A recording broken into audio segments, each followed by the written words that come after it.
Hi guys, Petrik here. Today's video will be best self-published fantasy books that I've read so far, and this is one of the most requested videos and I want to make sure that I get this right.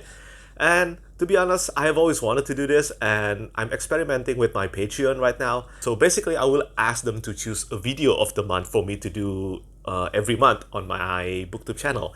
And for this month, they've chosen best self-published fantasy books.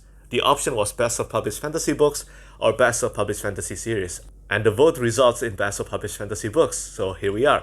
And I want to make it clear that this isn't a traditionally published versus self-published fantasy books, because that discussion will honestly require a new video to do. And besides, the more I read traditionally published and the more I read self-published fantasy books, you know what? The distinction between these two aren't in quality. The fact that a book or series is traditionally published or self-published fantasy doesn't immediately equal that this book will be great. It doesn't work that way. The stigma against self-published or indie fantasy need to be cleared away immediately. I've read a lot of bad traditionally published books, and I've read also a lot of bad self-published fantasy books, and equally I've also read a lot of good self-published fantasy books and a lot of good traditionally published books. I will be mentioning 20 books on this list. The first 9 books are honorable mention to self-published fantasy books that are now traditionally published. These 9 books, I love them so much. And the first one is Warbreaker by Sanderson. Yes, this book is originally self-published and you can still actually get this book for free from Sanderson's website. I forgot to mention this on my Cosmic Guide video, but yes, you can get this book for free. And I love Warbreaker. It is a great standalone and I highly recommend this one. And then The Grey Bastards by Jonathan French. This is the first book out of a trilogy in a series called The Lotlands. I had a really great time reading this book, but the cover art, oh my god, look at it. This is the self-published fantasy edition. This is the traditionally published edition. I absolutely hate the traditionally published cover art. It's so damn ugly. What the hell is this? The next books are even worse, especially the third one. Oh dear god. I really hate it. I hope one day there will be a continuation to this cover art, because this one is amazing. By Raymond Swanland is incredible. Then the next book, some of you probably have heard about this, is Senlin Ascends by Josiah Bancroft. It is the first book in the Books of Babel series, a series that I really enjoy, and it will end this year. I'm going to reread this series within this year and I cannot wait to see how the series will end. Then the next book is The Rage of Dragons by Evan Winter. I have talked about this book a lot of times on this channel. And yeah, it is one of my favorite ongoing series right now. This is the self-published edition. And this one is the traditionally published edition. I honestly love both cover art, but I think for this one, I have to choose the traditionally published cover art. Carla Ortiz did an amazing job on this cover. So good. Then this one is but it is The Martian by Andy Weir. This was also originally self-published. I loved it so much. It is one of my favorite standalone books. And then the next one is The Shadow of What Was Lost by James Islington. This is the first book in the Licanius trilogy, one of my favorite trilogies of all time. And a lot of people doesn't know that this one was originally self-published, but it is originally self-published. And for the books, nothing else needed to be said. I absolutely love this trilogy. It's twisted, it's complex, and I think it is one of the most refreshing trilogies that I've read recently. We have 3 more honorable mentions. It is We Ride the Storm by Devin Madson. This is the first book in the Reborn Empire, and this one is the cover art of the self-published edition, which is gorgeous by the way. And this one is the traditionally published edition. I honestly haven't read the traditionally published edition, but I've heard that there is some changes and editing done towards the traditionally published edition. So I assume that it will be even better than the self-published edition that I've read, because it was amazing already. As for the cover art, I have to choose this one because I love Nico Delord. Nico Delord is an amazing artist. Check out his artworks, so good. And then we have Bloodsong by Anthony Ryan, one of the best books I've ever read. Simple as that. It is an amazing book, and I think it worked really well as a standalone if you want. And the final honorable mention goes to Persepliquis by Michael J. Sullivan. This is the last book in the Riyria Revelation series, one of the best conclusion to a series that I've ever read. So yeah, those are the 9 honorable mentions. Now let's begin the list. We have 11 books here. At the number 11 spot, we have The Crimson Queen by Alec Hutson. This is the first book in the Raveling trilogy. As I've mentioned before several times, I love Alec Hutson's prose. It is so engaging and it is so beautiful. And if you love Brian Stafford's prose, I think this is a good comparison. I highly recommend this book to those who love classic fantasy with a modern narrative to it. I love this kind of fantasy. It is a soft spot for me. And yeah, I love the Crimson Queen. This is a completed trilogy and there will be a sequel trilogy. And I think Alec Hutson is writing it right now actually. Then on the number 10 spot is One Good Dragon Deserves Another. This is the second book in the Heartstrikers series by Rachel Aaron. I haven't actually talked about this series on this channel, but I will say this is one of the best urban fantasy that I've read. It's just so fun, the characters are so endearing, and although there were a few frustrating moments in the series, I have to say that I really had a great time reading this one, especially the second book. This is the second book out of 5, and the second book is the best one in my opinion in the entire series. It is a huge upgrade from the first book. I don't know what it is with urban fantasy, but a lot of urban fantasy with a contemporary setting that I've read so far, the first book majority of the times are a bit underwhelming. I think this is because a lot of authors use the first book as a foundational installment. It is a platform for the rest of the series to shine, and I think this one also works for Heartstrikers. Then on the number 9 spot is Underlord. This is the 6th book in the Cradle series by Wight.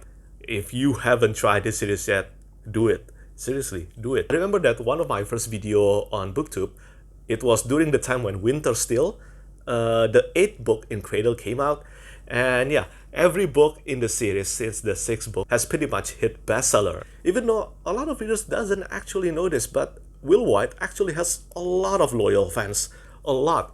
And the 6th book, I think, is the best one of the series so far. Even though a lot of people consider the most recent, the 8th book, is the best of the series, I think the 6th book is the pivotal one. Oh, by the way, Winter Still, the 8th book, currently has a 4.77 average rating on Goodreads out of 7,000 ratings. That is insane.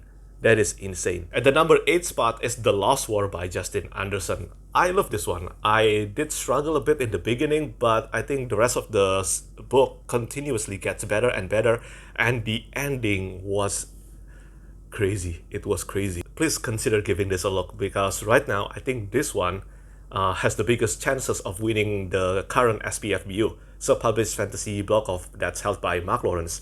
Yeah, this one has the biggest chance in my opinion to win the contest this year. At the number 7 spot is The Mirror's Truth by Michael R. Fletcher. This is the second book in the Manifest Delusion series. I highly recommend this only to those who love grimdark. Michael R. Fletcher's books are grimdark to the fullest. Almost all of them are violent, filthy, and sometimes I even wondered why I actually love this series. But you know what? I think he's a great writer. The magic system are original, the world building is very fascinating, but if you're fluent in German, I think this series won't be for you because Fletcher butchered the language so much. And I heard this directly from a lot of readers who are fluent in German. Fletcher has released a lot of books since The Mirror's Truth, and I still think this is his best work. And I hope he will come back to this series one day and finish the trilogy. At the number 6 spot is Never Die by Rob J. Hayes. I love this one. This is the first book in the Mortal Techniques series. The Mortal Techniques is an Asian-inspired fantasy series consisting of standalone books. So if you're looking for great standalone books, try this series. There are 2 books out so far. The first one is this one, and the second one is Pawn's Gambit. But I think Never Die is even better than Pawn's Gambit because this one felt more anime-inspired. And you know me, I love anime. I love anime, and I think this one just fits my reading taste so much. At the number 5 spot is Dragon Mage by M.L. Spencer. This is a book that I've talked about so many times on this channel, but I absolutely loved it. I cannot wait for the second book now. This was originally written as a standalone, but a lot of Spencer's readers demands for a sequel, and so there will be a sequel. I will not say no to that because I love the characters, I love the world, I love the magic, and this is the kind of fantasy book that will remind readers why they love the classic fantasy in the first place. It is immensely satisfying, and I highly recommend this. Ever since I posted my review on Dragon Mage in December and January on this channel, a lot of people have told me directly that they bought this book because of me, and thank you so much. Thank you so much for letting me know, because hearing that kind of words totally made my day. For the number 4 spot, I'm going to cheat a bit here and include 2 books because they're part of the same series. It is Kings of Ash and Kings of Heaven, the second and third book in the Ash and Sand series by Richard Nell. I know that I haven't done a best self-published series yet, but let me just say this, that at the moment, until I've read more self-published fantasy series, This is the best self-published fantasy series that I've read so far at the #1 spot. What else needed to be said here? I have talked about this series plenty of times, and apparently there will be a sequel series to it. I think the first book will come out within this year. Hopefully that's true. At the #3 spot is Paternus War of Gods. This is the final book in Paternus Trilogy, one of the best urban fantasy series that I've read, and this one is so damn epic. It's massive in scope, and if you love urban fantasy, if you love mythologies, and if you love epic fantasy with insanely huge scope battle, then this one should be for you. Seriously, Dark Ashton deserves all the success and more. At the runner-up spot is a book that I haven't shut up about recently. It is Dreams of the Dying by Nicholas Liezhou. It is a masterpiece. Just like Dragon Mage, I have been receiving so many mentions and messages about this book. And thank you so much, seriously, for believing in my review and opinion that my love for this book could actually encourage you to give this book a try. Because I think this book deserves so much more attention. It is amazing and it is simply a masterpiece. I have nothing but praise for Dreams of the Dying. One of the best characterizations I've ever read in fantasy, the best mental health exploration I've read since the Stormlight Archive. So good, the world building is original, and I cannot wait to see where the series will go from here. And again, one more thing, this cover art is gorgeous, right? And if you get the hardcover, you will get 100 pages of bonus content with a lot of interior artworks.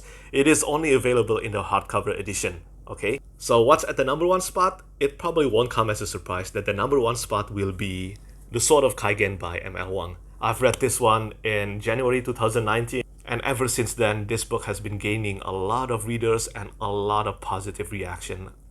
If you can call it positive, because a lot of people cried reading this book, understandably. But yeah, a lot of people love this book, and I totally understand why. It is a masterpiece. Again, this is the best self-published fantasy books that I've read. I love every single page of this book. It is one of the most intense books that I've read. It is one of the most emotional books that I've read. The duel in this book, wow. You will not forget it. It is so impactful. It is immensely impactful, and the pain that the characters felt in this book, they all felt so real to me. And the characters, Misaki and Mamoru, are real characters to me. Not only them, the side characters too.